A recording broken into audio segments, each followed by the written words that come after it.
Hey guys, Spaceman Spiff here with episode 3 of my Laddering 101 series. And this episode is going to be Undead, so I'm doing my Undead Laddering 101. And I know this one has been a long time coming. I know the human one is also a long time coming. And I promise I'll have the human one out as soon as possible. It's just these videos are a little more time consuming to make. They require a little more thought, and sometimes it's hard to get around to those kind of videos. So either way, that said, I'm jumping into this one. If you haven't seen my previous Laddering 101 videos, I'll just kind of recap the idea behind them briefly. But I play a lot of ladder. I play a lot of outside of the box strategies, a lot of weird things, as I'm sure most of you know. But in these videos, I'm not going to talk about that. In these videos, I'm kind of talking about the mainstream strategies, what you expect to see from a player who's playing the standard strategies, and what you, as in this video, an undead player, would want to do to kind of deal with that. At least kind of an outline of it. There's so much to talk about it that it's really impossible to really dive into these things. And to be fair, I'm probably not the most knowledgeable guy there is on this kind of stuff, but I feel like I've at least got some things that might be useful to newer players, so I'm going to try and touch on them. And the other thing, so just like my other videos, you can see I'm on Knollwood. I have gone and set up a base in basically every expansion point except for the opponent, who only has a gold mine left and 2 gargoyles. So he is completely taken out of the game, and I'm just going to talk and use the map to kind of highlight the things I'm trying to talk about. So that said, I'm going to jump in. Also, I've got unlimited gold. I'm going to put in warp 10 just so that I can build my things really quickly. And I've thought about it a little bit, and I think the first thing I really want to touch on with this, before I get into race matchups or before I get into builds, I want to talk about just kind of racial identity and playstyle. Because again, I'm sorry, I'm going to keep referencing back to my previous videos. I'm also going to drink my coffee periodically in between. I apologize for this.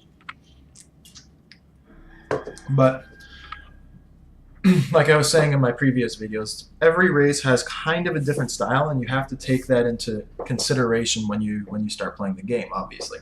So Orc, kind of, they're all like these big, tough, meaty units. They have Healing Wave from the Shadow Hunter, and they have Spirit Link, and they have Healing Wards, and they really focus on maintaining a long fight where all their units kind of form like a blanket line, and you're able to absorb damage over time and win the battle over the course of a long, drawn-out battle, because the Blade Master can deal the damage output and the rest of your army just sustains and sustains, and you play it like that. An Elf kind of plays very versatile, or has a very versatile playstyle, I should say, because Moonwells, of course, are amazing for that, because they have a Demon Hunter who's like probably the most versatile hero in the game. They have Dryads who are fast, they have slow poison, and they're immune to magic. They have Bears, which are their heavy melee and their main healing source. They have all these kind of units that are nifty, and they do different things and multiple things, and they have this source of healing and mana regeneration in an instant back at home that comes with their food supply, so they need to build these Moonwells anyway. So Elf's very much like that. And Undead is completely different from both of these styles, right? Undead doesn't have that kind of versatility at all. Undead absolutely is not the kind of army that's tanky. They don't have a big meat shield or anything like that, unless we're talking necromancers, but we're not going to get into that right now. For the most part, I think I'm going to jump back a little bit again. Mainstream strategies with Undead, you're going to have variables and variance in how you get there, but ultimately you're going to be dealing with Death Knight, Lich, Crypt Fiends, Abominations, sometimes Destroyers, a lot of the time, sometimes Frostworms, but you're going to get that kind of combination, and it's almost always going to be Death Knight, Lich, right? That's the main thing. Again, I'll touch on Dreadlord first or something, but mainstream strategies, you're seeing a Death Knight first 90% of the time, at least 90% of the time. And what kind of army is that? So let's think about it. Crypt Fiends are not tanky, right? If we line up Crypt Fiends against Grunts and each is attacking one, the Grunts are just going to dominate and the Undead is going to get torn apart. Undead is much more about single unit focus. Okay, so I'm going to quickly build out a couple things here just so that I can build some Crypt Fiends. Come on, graveyard. So if we think about it, let's say I'm going to use grunts as my example. Let's say we have a bunch of grunts coming my way. I can attack one, and then there's this downtime. There's like this 2-second downtime where there's no damage output. Then we go again, and there's a big wave of damage, and then there's no damage again, and then you come back and you heal or you micro a bit. And that's Undead's playstyle. They have this like burst of damage output, and then this, it's like almost a refractory period, I think of it as, where it's like huge amounts of damage through Crypt Fiend focus, through Destroyer focus, through Frostworm focus. All of them are units you use to focus fire. Through Lich with an Orb of Corruption that's used for focus fire. Through Frost Nova, through Death Coil, focus fire, right? So it's like there's no damage output coming, and then that one grunt oversteps, or that hero oversteps, or anything oversteps, and you throw all of your damage output on it at once. You attack it, you throw a Coil Nova, that unit dies, and then you kind of pull back a bit, and you micro, and you try and buy a little more time for your next big spike in that refractory period, right? So it just kind of waves up and down, and that's a completely different playstyle than you're going to see with Orc, obviously, because Orc just wants this long, drawn-out thing where everyone's just trading blows. That's completely different from Elf, where, again, Elf is so versatile, they can play it in so many different ways, but Bears are forming a line, Dryads might be focus firing, they're moving around a lot, splitting their things up. Undead is not like that, and they don't play like that, and that's one of the biggest differences that really comes down to the races, I think.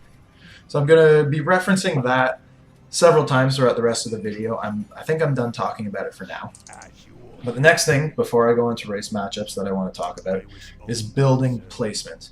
Because I've always found that Undead buildings or Undead bases are the most difficult to create.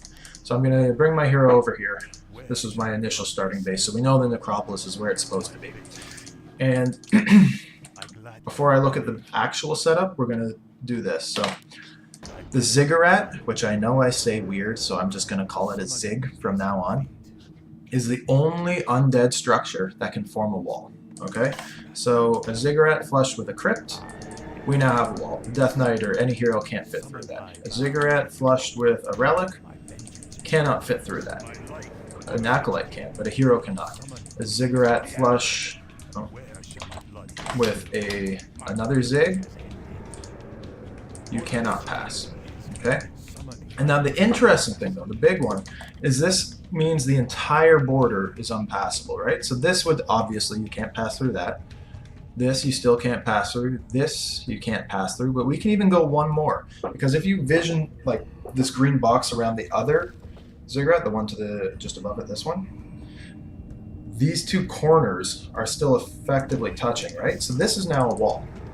And that is a trick that got me for so long. I would always build bases thinking I was free here, but no, that's a wall. So that corner to corner is a really important thing. And that stands true for not just Zig to Zig structures, but Zig to anything.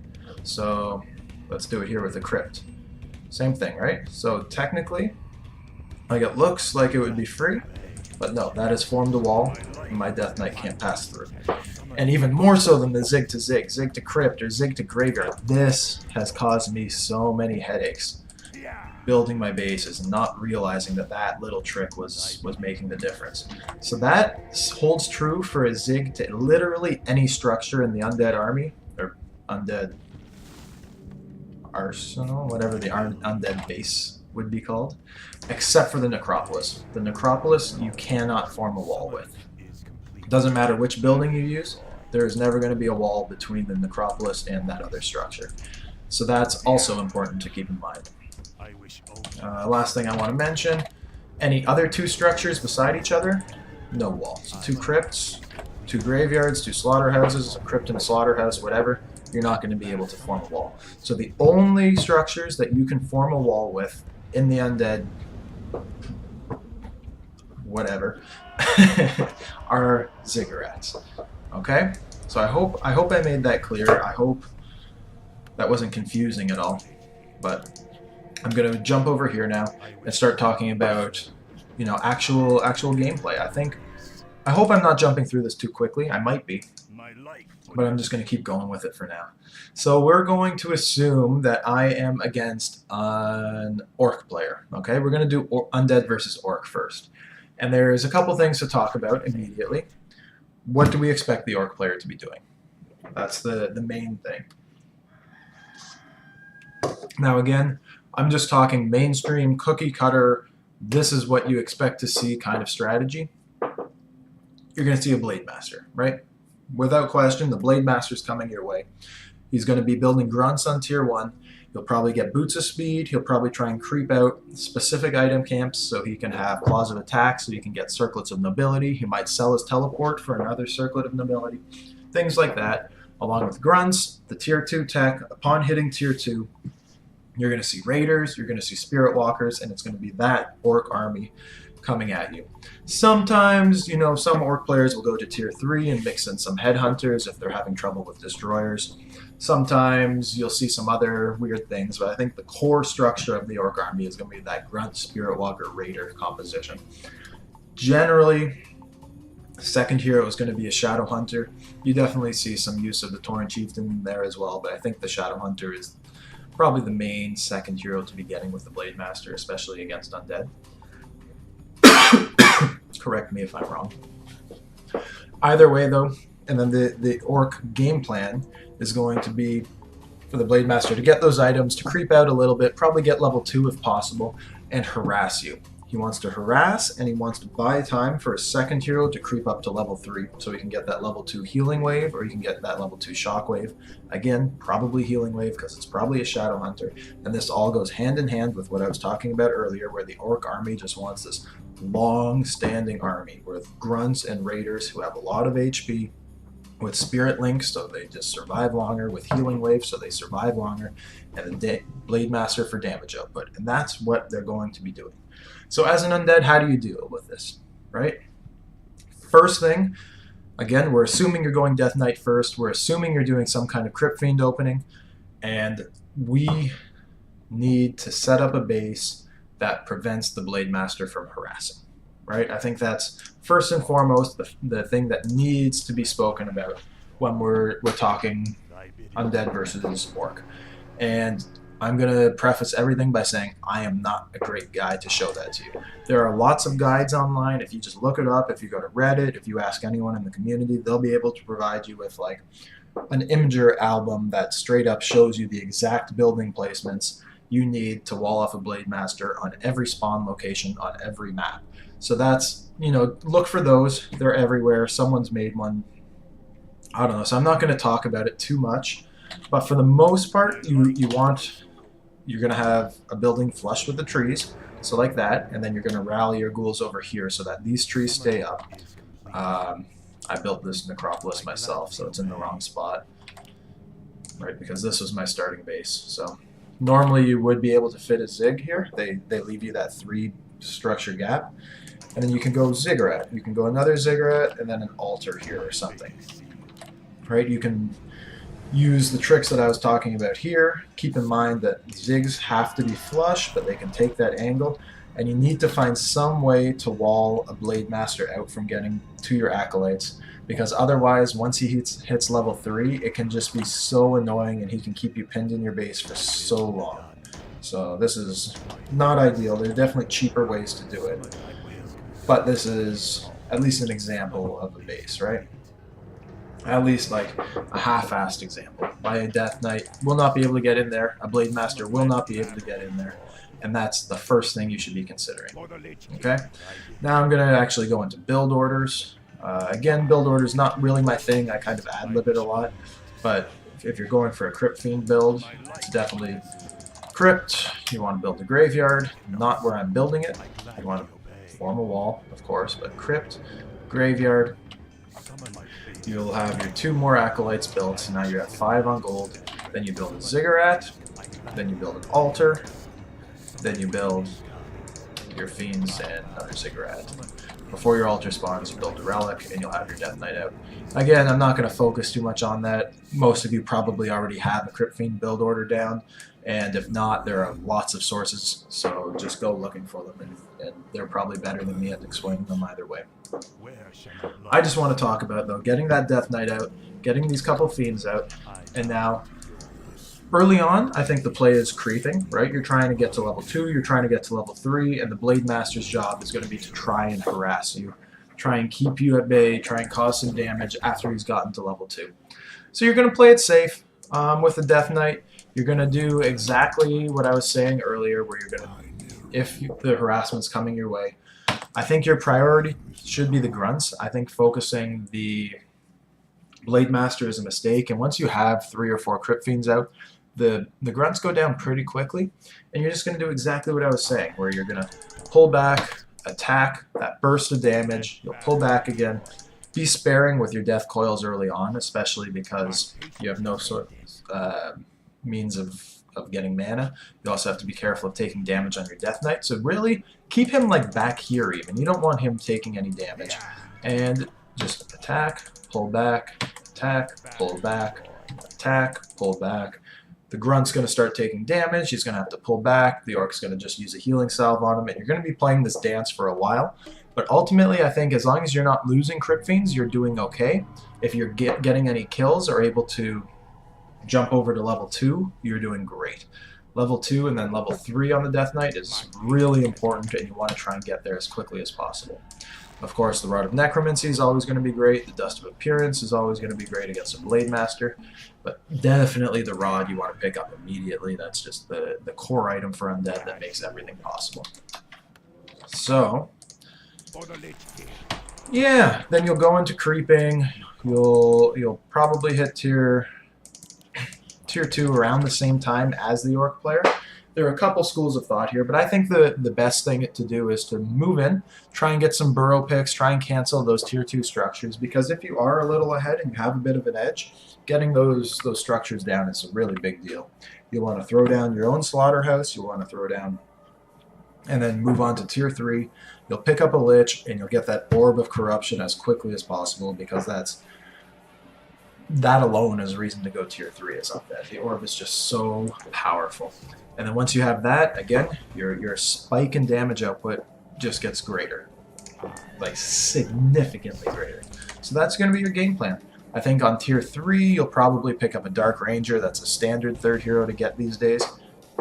Just because you can heal her, and Silence, which counteracts the Blade Master in that he can no longer sleep. Windwalk, but more importantly, it counteracts the Shadow Hunter, who is trying to cast Healing Wave, and if you can stop him from healing in those key moments where you're dealing that big burst damage, then you can snag those critical kills that otherwise the Shadow Hunter would prevent you from getting.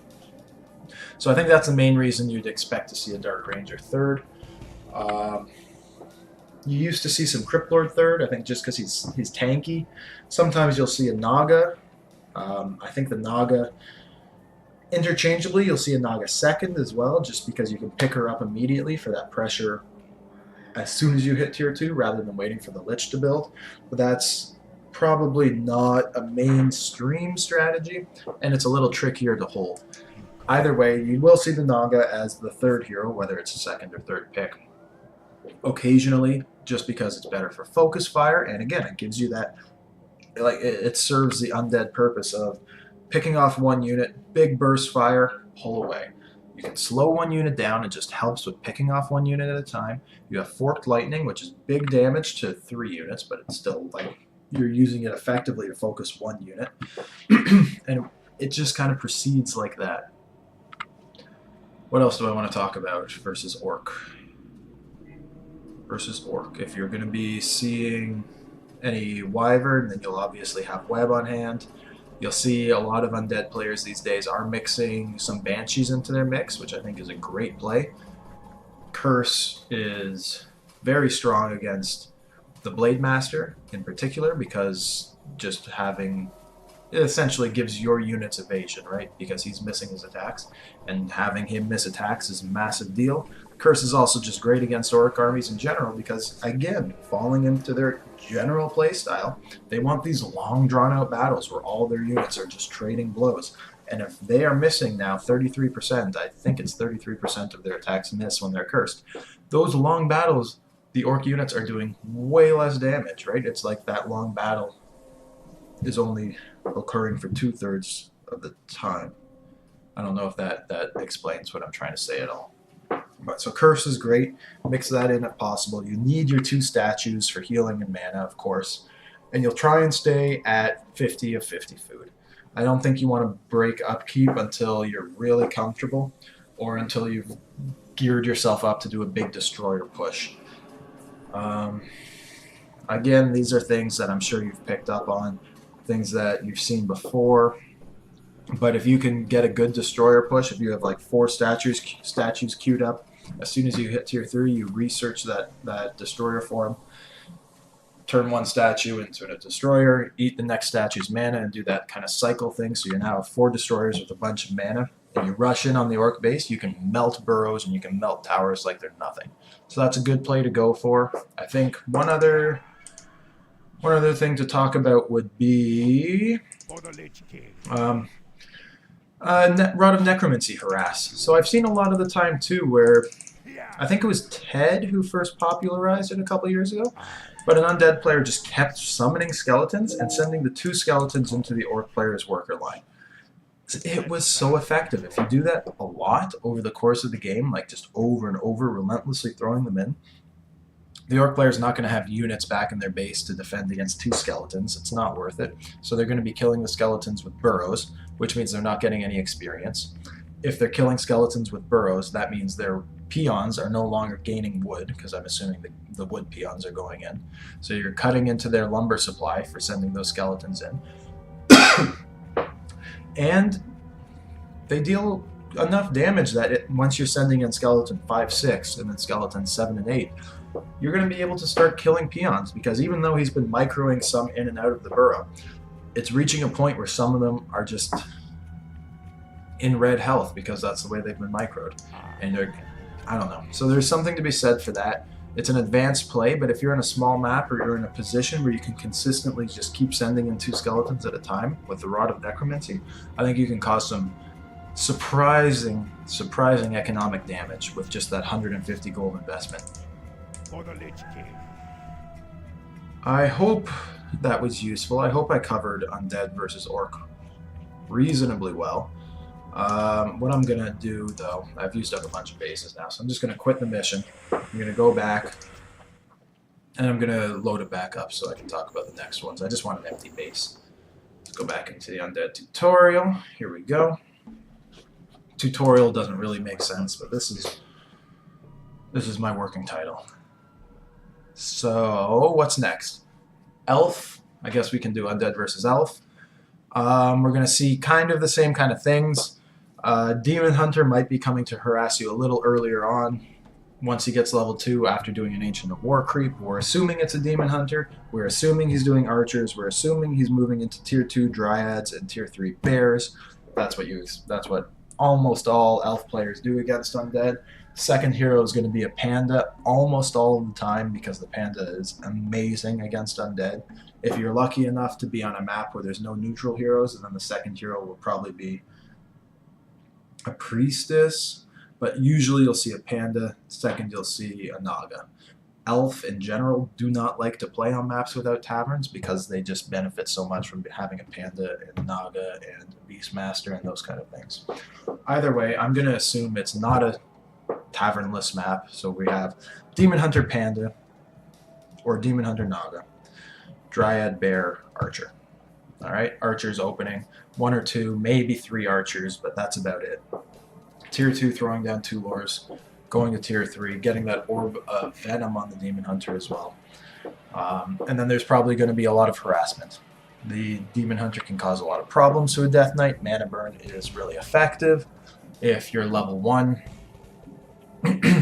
the lack of Unholy Aura can be really frustrating, and the Demon Hunter gets level 2 so quickly from his Ancient of War creeping. So there are a couple ways to deal with it. Number one way, or the old way, was the Death Knight, Crypt Fiend, Lich kind of thing. But I feel like that's been phased out, and we're not seeing it as much anymore. And now against Undead, or sorry, against Elf, we're seeing a lot of builds like, I'm gonna try and do this. Altar. See, that is not a wall. That's not gonna be a wall. Let's bring my Death Knight here, so he can fit through. So that's not a good base. Oh, I think I forgot to say, even 2 from Ziggurat to Ziggurat is a wall. I forgot to talk about that. So you can leave 1 space gap between Ziggurat to Ziggurat, and it's still a wall. And that holds true for this box theory. I forgot about that completely. So here, right, I believe it holds true. So let's talk about that again quickly. So we know this is a wall. This is a wall as well. Only for Zig to Zig. If you do Ziggurat to Crypt, this would be a gap. But if you do Ziggurat to Ziggurat, that's still a wall off. That's kind of shocking, right? Important stuff to know. Anyway, back to my versus Elf. You'll see an Altar, Ziggurat, and then a Relic kind of build. And this means that you're getting your hero out significantly earlier. You're going for a fast hero, just like every other race normally gets their hero. You're going to pick up that Rod of Necromancy, you might pick up some Dust, and you're going to harass right away. You can do this if you see a Demon Hunter. Sometimes people will just get Unholy Aura first and use it so that they can run around a bit more.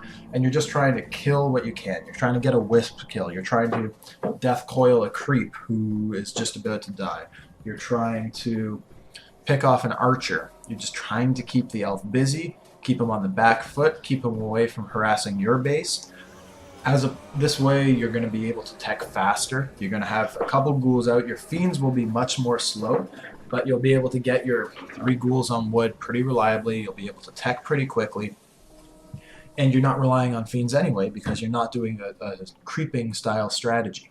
If you had opened with the other one that I said against Orc players, the Crypt Fiend opening, then the Demon Hunter comes in. He starts mana burning you. He starts putting some damage on your Crypt Fiends. And you're all of a sudden on the back foot because the Demon Hunter is level 2 because you have a late hero. So now he's got evasion and mana burn. You have 3 Crypt Fiends and a Death Knight and a couple skeletons. He can absorb a ton of damage from that sort of army. And then you're pinned back. You have no mana. The Elf kind of gets map control. The Elf has free reign of the Tavern to pick up their second hero. The Elf has free reign to put the lures down. This way, it just gives you a little bit more presence early on. So you're going to be a low level, but at the same time, the Demon Hunter is going to stay a low level, and you're going to have a more even match in the middle of the fight. So I think that's kind of the opening you want to go. From there, though, most players bridge into Crypt Fiends, they bridge into Statues, they bridge into Destroyers. Sometimes you'll see Frostworms. You have to be careful against Elf because they have their magic immunity potions and they have Dryads, so you can't go too heavy on Destroyers or Frostworms because if you get caught out, then they're just going to get picked off and you can't do anything about it. But you do need them to deal with bears. Maybe you don't need them, but that big magic damage is so essential for dealing with bears. Another reason elves are so maneuverable, or versatile, sorry, is that the staff. That's an important thing to talk about as well. That staff of teleportation on a bear that can heal itself as it runs back to the fight. Huge. Or on a hero who can then heal up and move wells and then staff of teleportation back in.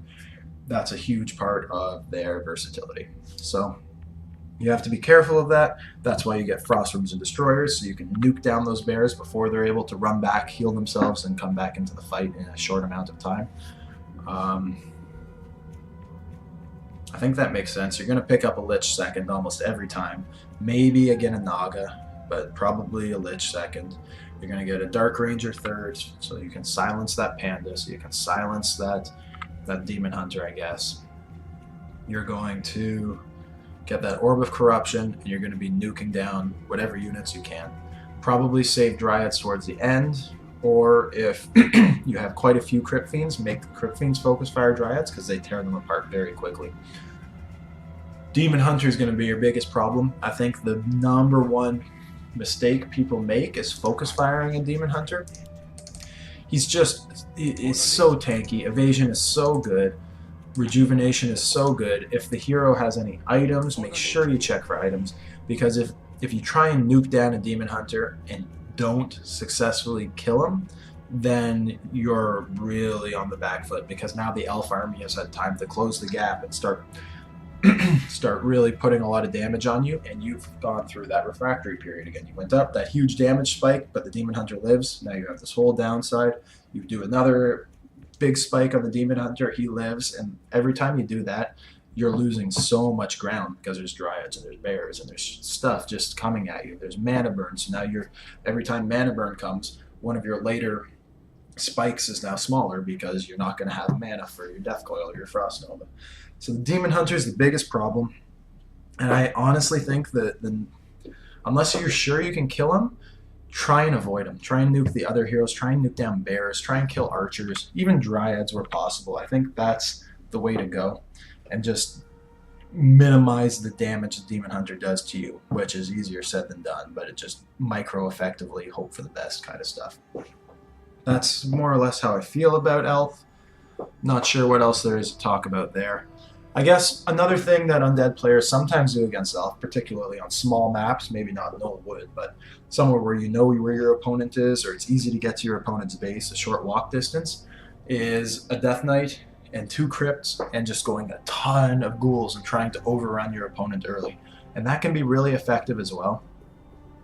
You have to be very careful. I think a lot of the time doing that, the play is to get Unholy Aura first for sure, because, well, if you're against a Demon Hunter, you get Unholy Aura first, because you're just trying to swarm. You have tons of ghouls, you have skeletons from your Rod of Necromancy, you're going to suffer losses, but you want to be able to pick off Moonwells, and pick off a Hunter's Hall, or pick off whatever. And Unholy Aura is going to help with that. Unholy Aura will also help with getting surrounds around the Demon Hunter if, for example, he's trying to dance around. Another thing to talk about there, if you have Unholy Aura, the Demon Hunter is going to be mana burning you, and that means, like, that doesn't do anything to you. You don't care about mana if you're level 1 and you have Unholy Aura. So that's kind of nullifying him there. And if a Demon Hunter is spending mana burning you, that means his Moonwells are going to be that much less effective, because Moonwells recover 2 mana for every 1 point of Moon Juice versus 1 health for every 1 point of Moon Juice. So if the Demon Hunter is burning his mana, even if he's mana burning you, that's making his Moonwells less effective in healing him. So Unholy Aura kind of works. I don't know if Unholy Aura has anything to do with that statement, but it's something to keep in mind. Sometimes as well, though, you will see Warden first against Undead, and if you're against a Warden first, then I think Death Coil might be the right choice early on if you're going for the Ghoul strategy, just because now you're not so worried about mana burn, but having an extra means of healing or an extra nuke against a Warden could be a big deal. So I think that if you're going for that kind of strategy, wait till you see what hero you're against to pick your skill. If you're against Warden first and you've done the other build and you're going into your Crypt Fiend, Destroyer, Frostworm kind of thing, there are a couple different paths to take. The Warden can be a huge pain, especially if she hits level 5 and starts just nuking down your heroes and nuking down your units. In that case, Anti-Magic Shell from the Banshees is a really good call, but that's already a little more niche of a strategy, I think. And I don't know if I start bridging into these things, then I got to bridge into a lot of other stuff. So I'm gonna stop myself there. Yeah. Let's see, what's the next base? We've got Undead versus Human. Okay, Undead versus Human. This is another wonky one. So human players, what are they going to do? They're going to fast expand, right? I'm not even going to consider the alternative. Human players try to expand against Undead players. It's so hard for a human player to win on one base. That said, I know it can be done. I know it happens, but mainstream strategy is Undead is trying to stop the human from expanding, and the human is trying to secure an expansion. Whether he does it at tier 1 immediately, whether he creeps to level 3 and then tries to expand, whether he even techs to tier 2 and then tries to expand, the human player is trying to expand, and the Undead player is trying to stop it.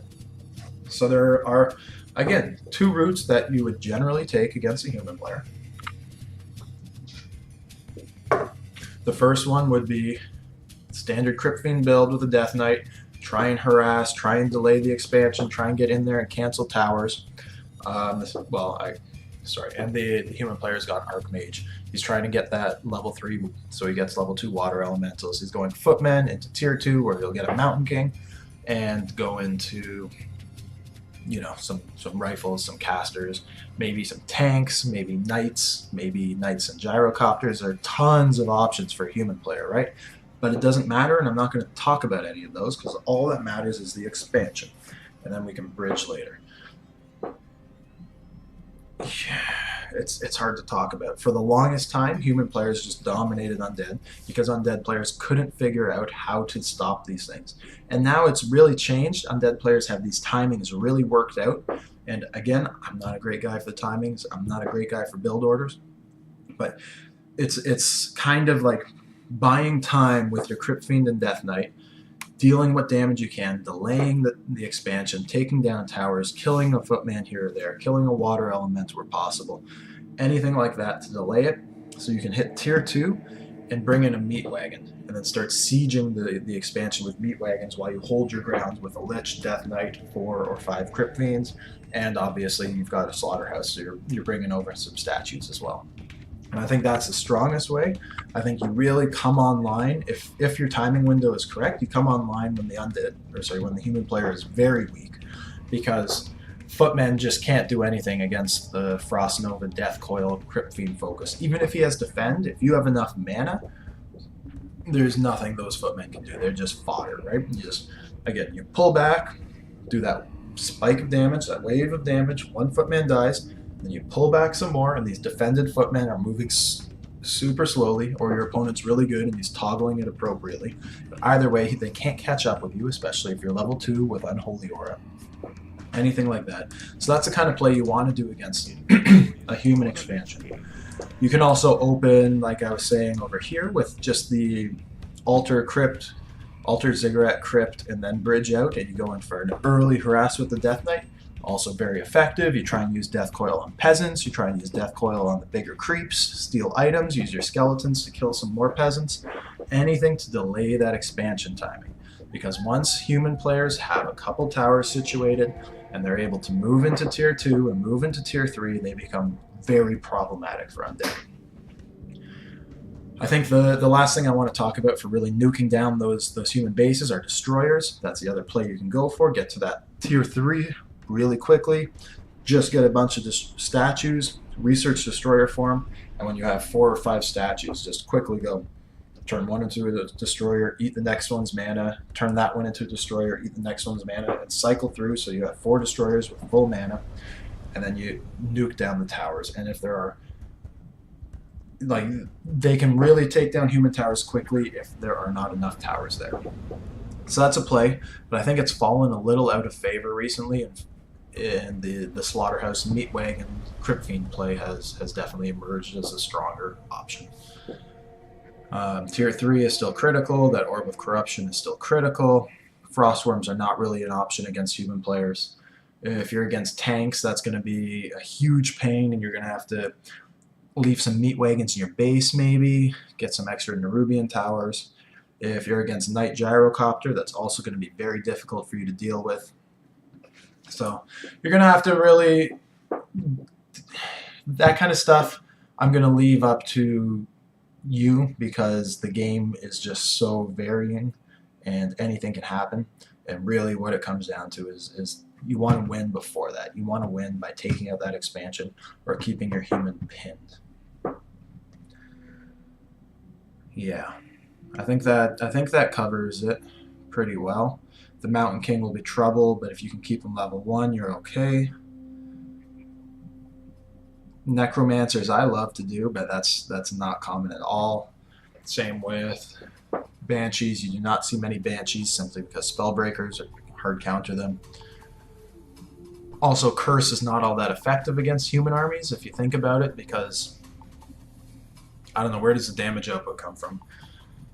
Not from the casters, not from the footmen. There's just so many units that are small and doing their own kind of niche things in the human army that Curse isn't all that effective. It's not like it is against Orc. I don't know. That's kind of how I feel about it. I might jump back because I feel like I haven't talked much about this human undead matchup, and there's a lot to talk about, but either way. What's next? Undead versus Undead.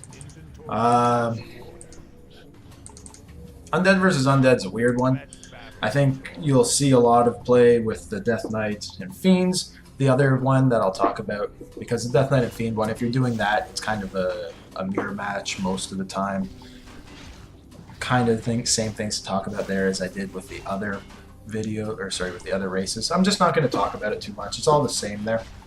But the other one thing that you'll see a lot of the time against Undead, or at least I think you used to see it a lot, maybe not so much anymore, is Lich first in ghouls.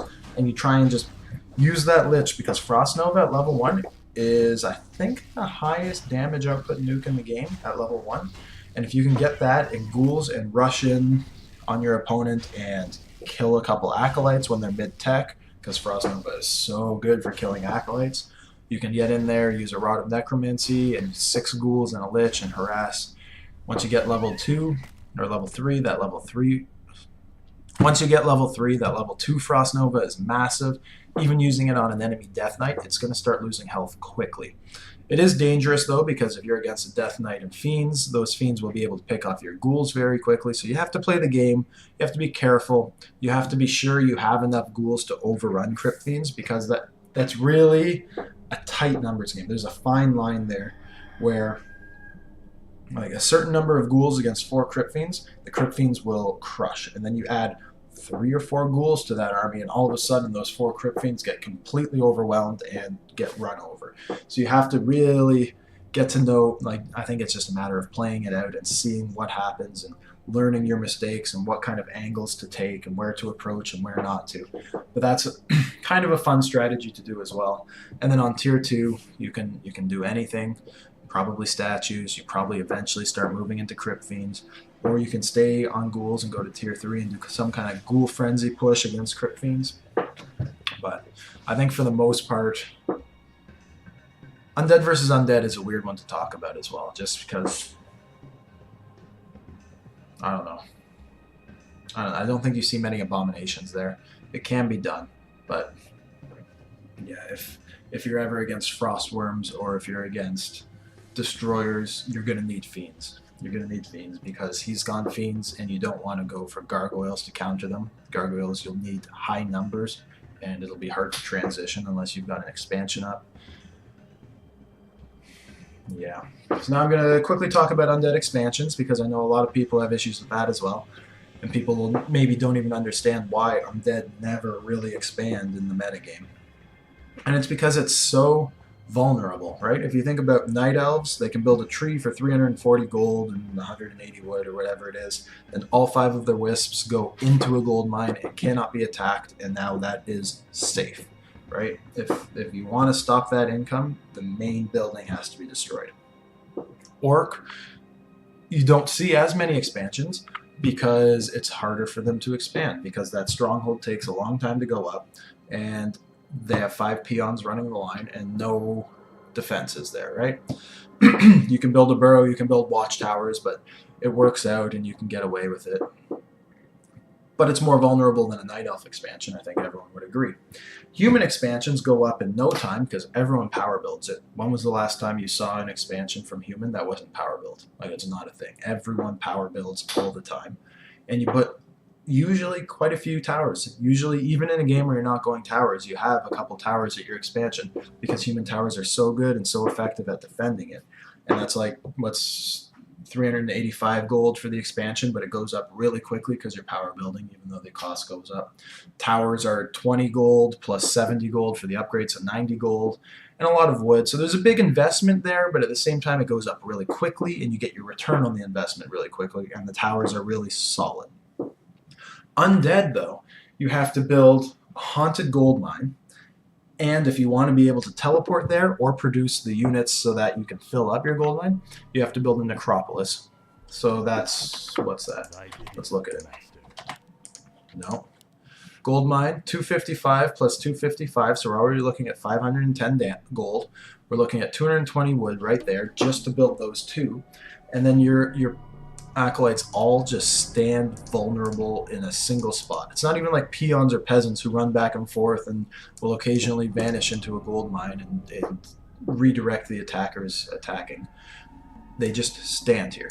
So if you want to defend that, you have to wait until these structures come up, because you can't build zigs until there's blight. So you have to wait the whole time for your gold mine to come up. And then you can build ziggurats, which are 150 gold and 50 wood each, and they take however long to build. And then you have to pay the extra upgrade cost of 145 for a spirit tower. And it's just like, think about how many resources go into an undead expansion over an elf one, right? It's just like insane what you need to do in order to protect your workers and have a secured expansion.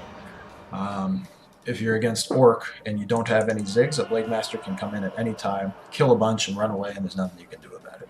If you're against Human, they're always trying to run in there with footmen, and like maybe they're just sending stray water elementals in, and if you have no defenses, they're just going down. Against Elf, that doesn't work. Against Human, you have a Arcane Tower and a Guard Tower, and the Blade Master and the summons are just deflected. Against Orc, there's a burrow, they have some watchtowers. You know, Orc is the next hardest race to expand with, and we can still see why it's definitely easier than with Undead. It's just so vulnerable, and that's why we don't see it very frequently. And that's why Undead is also the race most likely to go over to 80 of 80 food on one base, instead of pooling for too long, because Undead, I don't know, I guess it's kind of self-explanatory, but that's the way it goes. I hope that makes sense. I think with Undead, it's maybe the most important race, especially if you're going Crypt Fiends, to not lose units, because you're trying to make the most of your gold, because you're trying to win a game on one base all the time. So losing that 215 gold Crypt Fiend is much worse than losing that 195 gold Huntress when you have an expansion going up on minute 8 or 10 or 12, because you have that extra gold over the course of the game at least. I think I've covered everything I wanted to talk about. I'm sure I missed some things. I don't know if this was the greatest Laddering 101. I feel like I'm more comfortable maybe with Elf and Orc, so maybe I'm a little more knowledgeable there, but I hope this was helpful. Let me know what you think. Let me know if you disagree with anything or if I missed anything. I'll briefly actually talk about some more niche strategies. Sometimes you'll see Dreadlord first with Ghouls opening and you do a fast expansion. I love doing that.